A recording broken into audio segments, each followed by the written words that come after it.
What we're going to do here is we're going to look at the calculations associated with exercise 32 in your maths workbook and work through the answers together.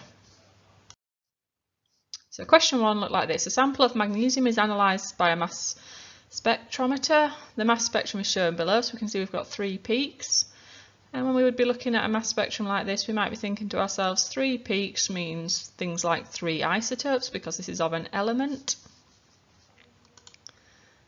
If we have a look, magnesium is an element, and therefore to have 3 peaks we must have 3 isotopes of magnesium. So we've got the different isotopes and we've got their different abundances. First thing it's asking us to do is complete this table, and the thing that they've put in bold must be really important because they've bothered to put it in bold, is that these are 1+ ions.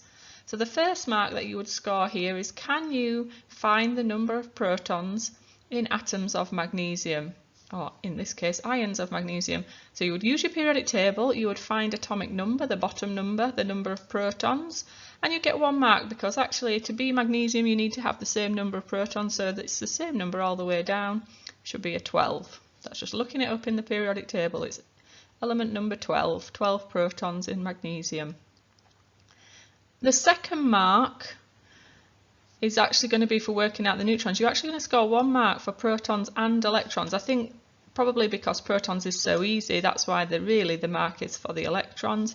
How many electrons would you expect each of these ions to have if they are 1+ ions? Now when you're a 1+ ion, you've become a 1+ ion by losing 1 electron. So if they had 12 protons, they would have had 12 electrons if they were atoms, but because they've lost 1, they've each got 11. So there's 1 mark for both these columns correctly filled in.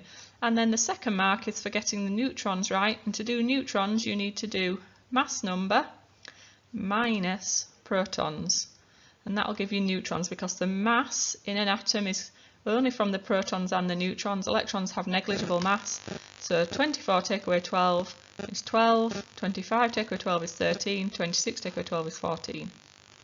So 2 marks here, 1 for getting protons and electrons both right and 1 for getting neutrons right.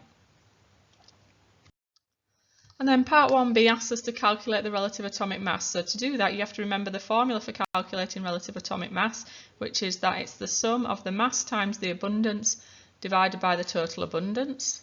So we're going to take the mass, 24, and times it by the abundance, 78.99, 25 times 10, 26 times 11.01, and divide by the total abundance. Now these are percentages, so the total will always be 100.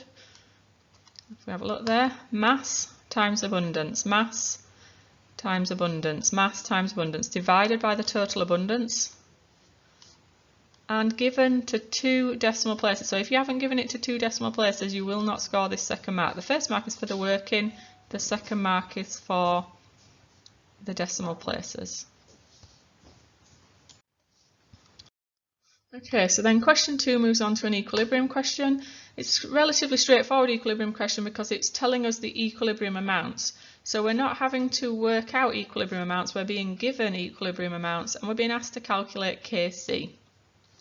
We are being asked to do the appropriate number of significant figures, and if I look at this question now, I'll be thinking to myself already, the appropriate number of significant figures is going to be 3. All of these numbers are 3. And we need to work out the correct units, so we mustn't forget those aspects when we get to the end. So what would we do? Well, the first mark will be for, can you write the expression for Kc? So it's products over reactants raised to the powers of the number of moles. So 1 mole of methanol is the product, and the reactants were 1 mole of carbon monoxide and 2 moles of hydrogen, so we've got hydrogen squared.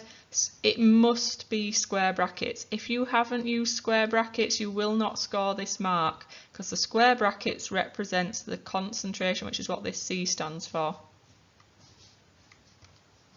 And I'm just going to put the numbers from the table in, not forgetting to use that squared button, and give my answer to 3 significant figures because that's the appropriate number that I worked out. So 14.6 is going to score as a second mark. Then comes the trickier bit. You've got to work out the units. There was 1 concentration term on the top and 3 on the bottom, a C and a C squared. So that's equivalent to it cancelling out. You have a look with a pen if I just do that. you could cancel these two and I'd be left with 1 over c squared, or c to the minus 2. So I'm taking the units of concentration to the power minus 2, moles minus 2 dm plus 6. So we had 1 mark for the Kc expression, making sure we had the square brackets, 1 mark for the answer to 3 significant figures, and 1 mark for the units. Right. Then question 3. Question 3 is a bond enthalpy question. We were given the equation for the combustion of ethene, and we were given the enthalpy change, and we were given some bond enthalpies and asked to calculate the bond enthalpy for a carbon double bond, carbon-carbon double bond.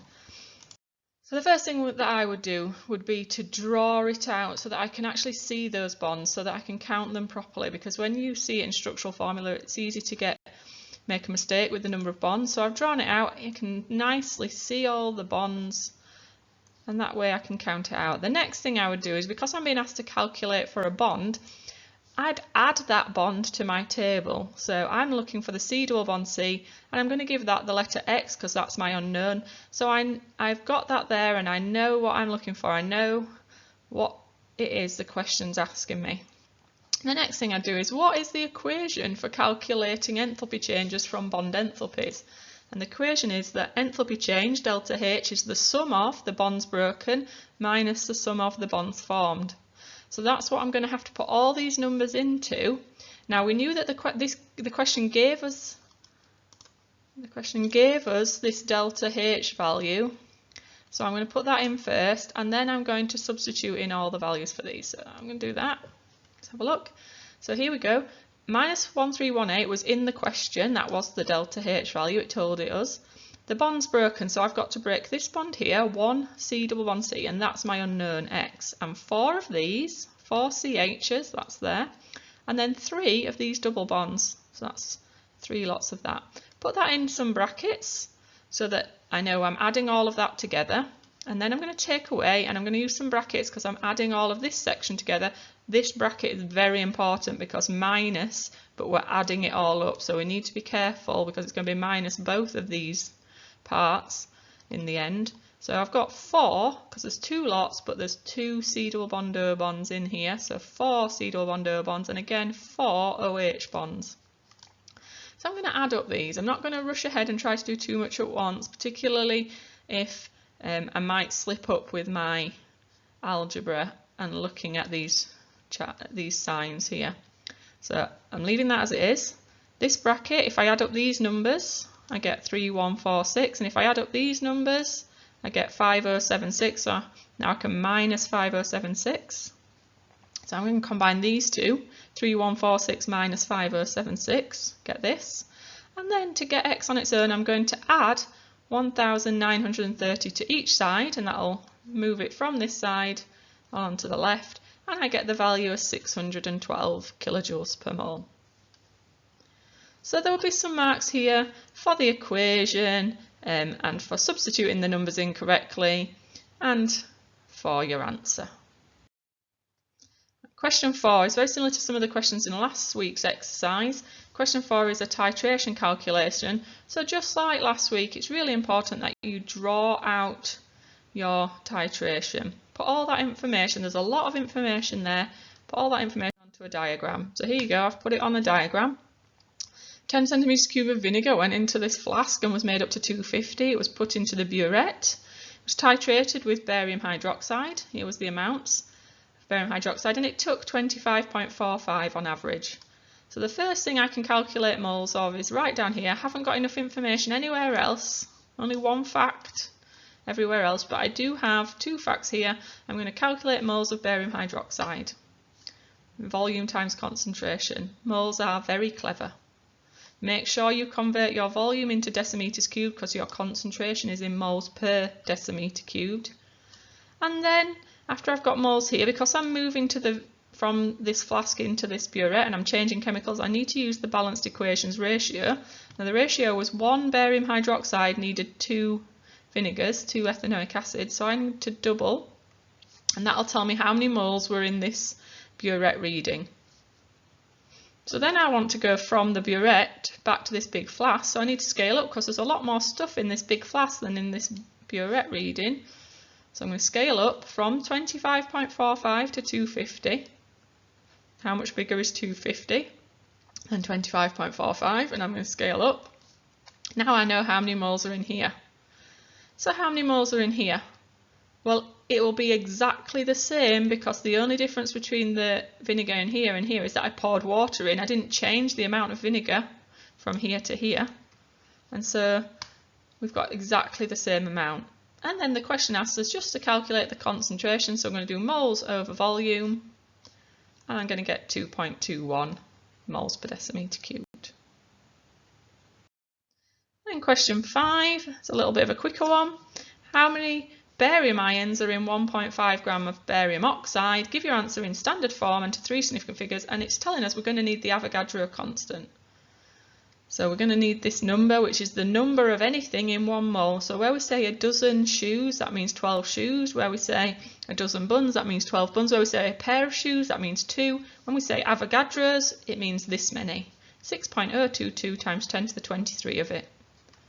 And that's how many are in 1 mole. So the first thing I'm going to do is make sure I can give the proper formula for barium oxide. So barium's in group 2 and oxide is in 2- ion because oxygen's in group 6. So barium oxide is BaO. So then if I want to work out how much 1.5 grams is, I'm going to turn it into moles, mass over MR. And so how many barium oxides is that? Well, if I times by Avogadro, because this is how many moles I've got, this is like saying I have 3 pairs of shoes. How many shoes do I have? Well, I'd have 6 shoes, but this is, I've got this many moles. How many actual barium oxides do I have? I'm going to multiply by Avogadro's, and I'll get this number. It's a very big number. But the question was how many barium ions? So every barium oxide has 1 barium and 1 oxide. So the number of bariums is actually the same as the number of barium oxides. It's not half. A lot of students think it's half because it's half the formula. It's not half. This is like me giving you a Kit Kat. It's made of 2 sticks, but you get 1 left stick and 1 right stick for every Kit Kat I give you. Yeah, you don't just get half. You get the left bit and the right bit. You get both parts. So the number of barium ions is the same as the number of barium oxides. And then the final question. An alkene is a liquid, but it's easily vaporized. If we've got this mass of alkene, it produces this volume at this pressure with this temperature, and the gas constant is R. Now all these numbers should be giving you a clue. We've got a V, a volume, a P, a pressure, a T, a temperature, an R, and a mass. Mass can be converted to moles. So I'm looking at this and I'm thinking I'm going to be using the ideal gas equation because I've got a P, a V, an R, a T. So I'm going to write down for 1 mark what the ideal gas equation is. PV equals nRT. I'm going to get a mark for that. I'm going to convert it, like rearrange it so it says moles equals PV over RT. And the next mark is actually for the conversion factors because 101 kilopascals needs to be in pascals and 82.5 centimetres cubed needs to be in meters cubed. So to convert kilopascals to pascals, you've got to multiply by 1,000. Just like there's 1,000 meters in a kilometre, there's 1,000 pascals in a kilopascal. To convert from centimetres cubed to meters cubed, you need to divide by 1,000,000 or times 10 to the minus 6 because there are 1,000,000 centimetres cubed in a metre cubed. So there's not very many meters cubed here, 82.5 centimetres cubed. The R and the T were in the right units. So you work out the number of moles. You have now got the mass and the moles, so you can find the MR. So finding the MR, it's 70. Now the key to the question was it told you right back at the beginning it was an alkene, and we know that alkenes are CnH2n. So carbon weighs 12, so I've got 12 times N. Hydrogen weighs 1, so I've got 2N times 1, which is just 2N. And we know that it adds up to 70. So 12 times N plus 2 times N is 14 times N. It works out that N is 5, and we can bang that into our formula for an alkene and get C5H10.